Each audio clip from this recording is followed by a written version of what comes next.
Alright, this is video number 2. This is another great totalitarian leader we had was actually a communist one, and then also what happens with Spain. Alright, first off, we've already talked about Vladimir Lenin, so just real quickly review.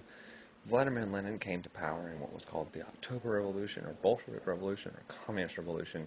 He changes the name of Russia to the Soviet Union, or technically, if you wanted to go, Union of Soviet Socialist Republics, USSR.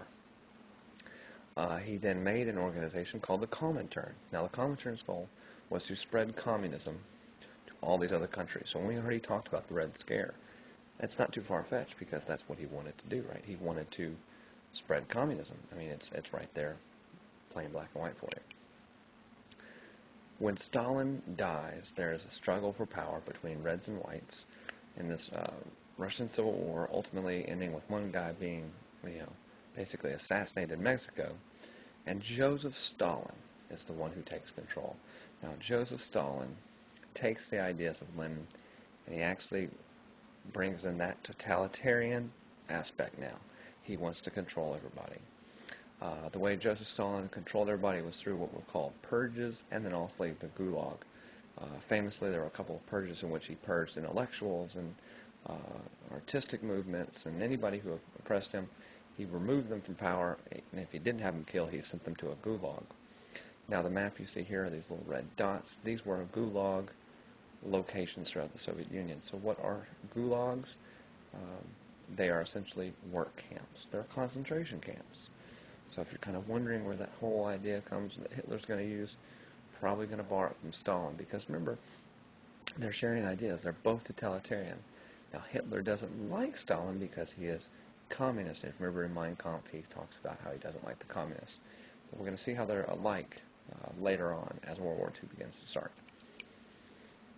Now, the Soviet Union put together 5-year plans in which they were going to go from an agrarian society to an industrial society, much like the United States.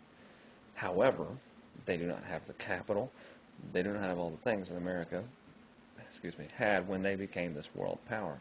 So, it doesn't really work out for them. They're going to have to branch out and take over stuff. And that's going to have that kind of gets put on a hold until the Cold War, but it is there, so we need to talk about it. Now, in Spain, Spain goes through a very violent civil war, 1934 to about 1939.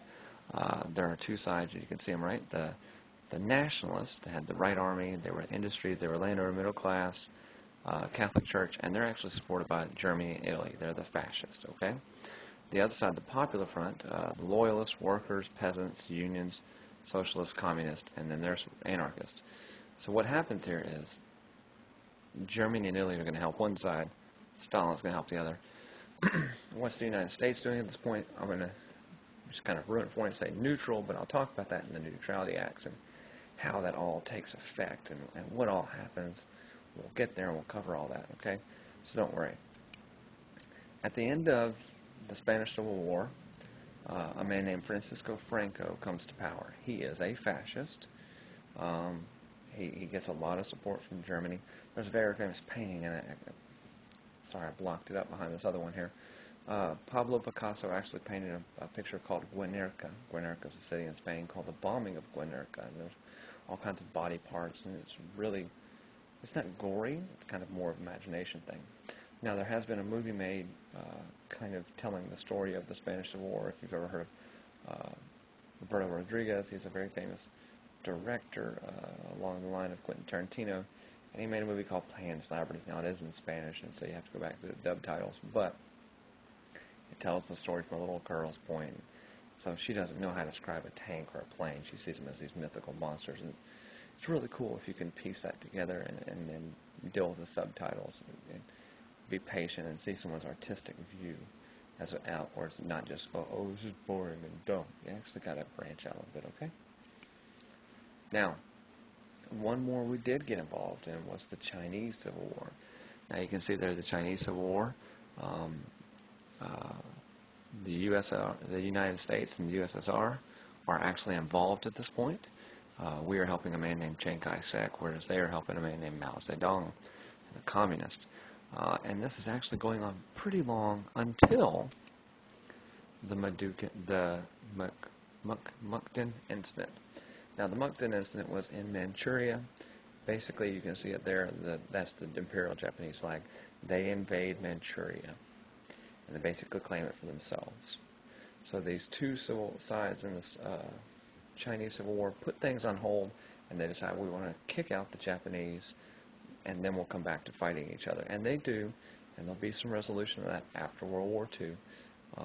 But basically, they agree to, well, I hate you, but I really hate these people more.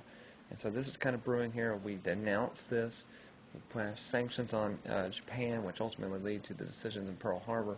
But we're going to get that much later on. This is simply kind of setting the stage for you. Okay? That was video 2.